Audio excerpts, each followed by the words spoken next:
आज हम आपके लिए एक बहुत ही दिल छू लेने वाली कहानी लेकर आए हैं। ये राफायल की कहानी है। वो सिर्फ 28 साल का था जब उसे पेटा टिकवा के श्नाइडर चिल्ड्रन हॉस्पिटल में एक दुर्लभ हृदय रोग के साथ भर्ती कराया गया था और वह यहाँ गहन देखभाल इकाई में 9 महीने तक रहा, एक हृदय प्रत्यारोपण का इंतजार करते हुए।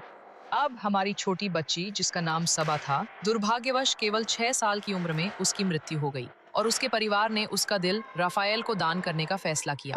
राफाएल और उसके मामले की जानकारी दीजिए।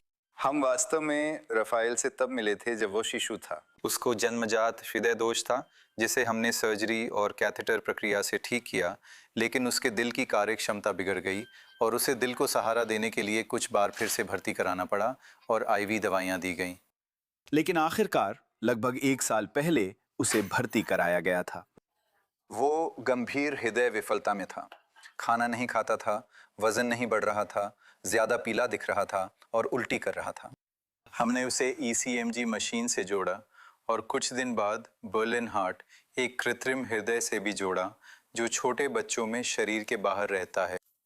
और उसने लगभग 9 महीने तक हृदय दान का इंतज़ार किया, जो जैसा आपने कहा लगभग 3 महीने पहले हुआ, और तब से वो काफ़ी अच्छा कर रहा है। यहाँ छोटी जुमान पर इस मशीन को काम करते देख सकते हैं, जो 2.5 साल की है और उसी बीमारी से पीड़ित है जिससे राफायल है। वो इस अस्पताल में तब से दिल का इंतजार कर रही है जब वो सिर्फ 11 महीने की थी। बर्लिन हार्ट एक यांत्रिक हृदय पंप है जो अस्थायी रूप से कमजोर पड़ चुके दिल का काम संभाल लेता है और दिल के प्रत्यारोपण का इंतजार कर रहे जुमान और राफायल जैसे बच्चों को जीवित रखता है। और शुरुआत मुश्किल नहीं थी। शुरुआत में उसके लिए यह मुश्किल था। उसे समझ नहीं आ रहा था कि ट्यूब उसके शरीर से क्यों जुड़ी है और ये सूटकेस क्यों लगा है, और उसे हर जगह ये साथ ले जाना पड़ता था। धीरे धीरे उसे समझ आया कि यही चीज उसके दिल की हिफाजत कर रही है और वे हार्ट ट्रांसप्लांट का इंतजार कर रहे हैं। उसने उसे गले लगाया। उसे समझ आ गया था कि वही उसकी हिफाजत कर रहा है। सोने से पहले हर बार उसे चार्जर से जोड़ना पड़ता था। जब वो घूमता था उसकी बैटरी 3 घंटे चलती थी। उसने मुझसे कहा, मम्मी मुझे नई बैटरी चाहिए, इसे चार्ज करना है। वो सोने से पहले मुझसे पूछता, मम्मी क्या इसे चार्जर से जोड़ा है? वो हमेशा सतर्क रहता और बार बार चेक करता कि सब ठीक है, कहीं बीप तो नहीं हो रही। मैं हमेशा उस पर ध्यान देती और सब ठीक है या नहीं देखती थी। जब हम राफायल को देखते हैं तो अब ये बच्चा कितना बदल गया है, जैसे सर्जरी से पहले और सर्जरी के बाद। ठीक है, बहुत अच्छा सवाल है। कृत्रिम दिल लगने से पहले बहुत बड़ा फर्क था। वो गंभीर हार्ट फेलियर में था, खाना नहीं खाता था, उल्टी होती थी, पीला पड़ गया था और बिस्तर से उठ नहीं सकता था। और जैसे ही उसने बर्लिन हार्ट लगाए जाने के बाद उबरना शुरू किया, वो मजबूत हो गया, वो ज़्यादा चलने फिरने लगा, उसने अपनी ताकत वापस पा ली, वो लंबा हो गया, वो बड़ा हो गया, उसकी भूख वापस आ गई। और हमें पता चला कि वो बहुत प्यारा, खुश मिजाज, प्यारा लड़का है, बहुत होशियार, बहुत बुद्धिमान है, सबसे बात करता है, बहुत बातूनी है, बहुत मिलनसार है। मैं थी सब कुछ। उसमें बहुत कुछ बदल गया है। वह एक सक्रिय बच्चा है। वह अचानक उन सभी पलों की भरपाई करना चाहता है जो उसने मशीन से जुड़े हुए बिताए थे।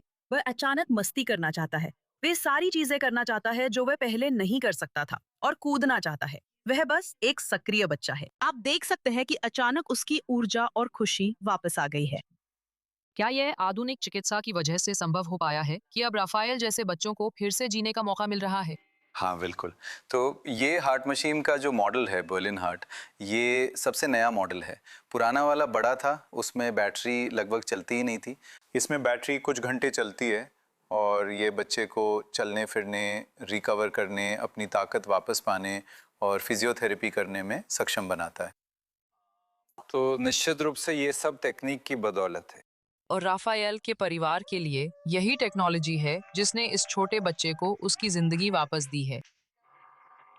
अस्पताल से छुट्टी के कुछ दिन बाद हम तुरंत चिड़ियाघर गए, जिसका हमें बेसब्री से इंतजार था। हम बहुत चाहते थे कि उसका ये सपना पूरा हो, क्योंकि वो जानवरों को देखना बहुत चाहता था। ये बहुत रोमांचक था। एक परिवार की त्रासदी दूसरे परिवार की उम्मीद बन गई जब 6 साल की सबा कफर कासिम से ने अपनी जान गंवा दी। वह अपने पिता और बहन के साथ काम के सिलसिले में और थोड़ी छुट्टी मनाने के लिए इलात गई थी। एक दिन वो सैरगाह पर हंस रही थी और मजे कर रही थी, लेकिन अगले ही दिन सब कुछ बदल गया। जब उसके पिता उसे जगाने गए तो उसने कोई प्रतिक्रिया नहीं दी। उसे हवाई मार्ग से सोरोका मेडिकल सेंटर ले जाया गया, जहां डॉक्टरों ने पाया कि उसके दिमाग की एक नस में जन्मजात कमजोरी थी जो फट गई, जिससे भीषण रक्तस्राव हुआ। 2 दिन बाद उसे मृत घोषित किया गया। जब उसके परिवार से उसके अंग दान करने के लिए पूछा गया तो उन्होंने तुरंत हाँ कह दिया। जब मैंने उन्हें पहली बार देखा, जब मैंने उन्हें पहली बार देखा तो मैंने माँ को गले लगाया और आभार से भर गई। मैं उनका धन्यवाद करना बंद नहीं कर पाती। मैं नहीं कर पाती। चाहे हम उन्हें कुछ भी दे, वो कभी भी पर्याप्त नहीं होगा। कहीं ना कहीं मुझे इस बात को लेकर असहजता महसूस होती है, क्योंकि आखिरकार उन्होंने अपनी सबसे कीमती चीज खो दी।